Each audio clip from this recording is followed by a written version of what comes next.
जय हिंद साथियों। तनाव आज की सबसे बड़ी बीमारी है। जिसको देखो वो तनाव में है। छोटे छोटे बच्चे भी तनाव में हैं।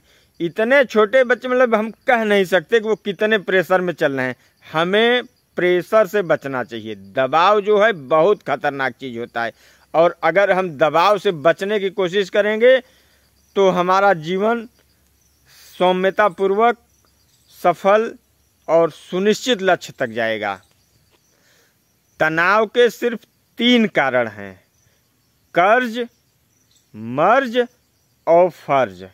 या तो हम ज़्यादा कर्ज में डूब जाते हैं तब हमें तनाव होता है समय से दें, या हम मर्ज में यानी रोग में ग्रसित हो जाते हैं कि हमें कैसे इलाज करना है। हमारे अपने रोग में हो गए, हमारा कोई परिवार का लोग हो गया, कोई मित्र हो गया, कोई देश समाज, कहीं भी अगर हमें रोग भी दिखाई देता है तो हम बहुत ही तनाव में हो जाते हैं।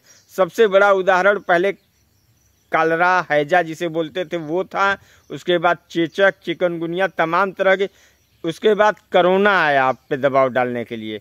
इस समय डेंगू चल रहा है जो मच्छरों से चल रहा है। इसके पहले मलेरिया भी था, लेकिन मलेरिया पे लगभग नियंत्रण पाया जा चुका है। इस तरह तमाम दिक्कतें हैं जो हमें तनाव और प्रभावित करती हैं। कर्ज बहुत ही खतरनाक बीमारी है। आपको धीरे धीरे खोखला करेगी, परेशान करेगी। हाँ, ज़रूरत के लिए लिया गया कर्ज का मैं स्वागत करता हूँ, लेकिन अनावश्यक कर्ज आप लेंगे तो फंस जाएंगे। कर्ज का एक नियम है, अगर आप गैर ज़रूरी चीज़ें खरीदेंगे तो ज़रूरी चीज़ों से वंचित रहना पड़ेगा। आपको कर्ज से भी बचने का प्रयास करना चाहिए और धीरे धीरे उसको चुकाने का प्रयास करना चाहिए। अगर आप ऐसा नहीं कर पा रहे हैं तो आप पे प्रेशर पड़ेगा, आपके काम धंधे प्रभावित होंगे और धीरे धीरे आप भी प्रभावित हो जाएंगे। कई लोगों को बीपी बढ़ते देखा, शुगर बढ़ते देखा, वरना खाना आपको खाने के लिए बना है, आपको नुकसान नहीं करता, लेकिन करेगा। अगर आपका चिंता में रहेंगे, नहीं सो पाएंगे, नहीं पच पाएगा तो वो भी नुकसान करेगा। कर्ज, मर्ज और के बाद सबसे खतरनाक चीज़ है फर्ज। अगर आप फर्ज समय से नहीं अदा कर पा रहे हैं, आप अपने अनुसार अपने क्रिया को नहीं कर पा रहे हैं, आप जिस काम के लिए तैयार हैं, पढ़े लिखे हैं, वो काम छोड़ के दूसरा काम कर रहे हैं, तो ये फर्ज अदायगी में गलती मानी जाएगी।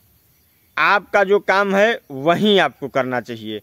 आप अपने काम का डिवाइडेशन कर दीजिए। हालांकि ये संभव नहीं होता मानवीय जीवन में, हमें अनचाहे किसी दूसरे काम में जाना पड़ सकता है। किसी की मदद करनी है तो वो प्राथमिकता में होना चाहिए। आपको मदद की खुशी अपार मिलेगी। सबसे बचने का सिर्फ एक कारण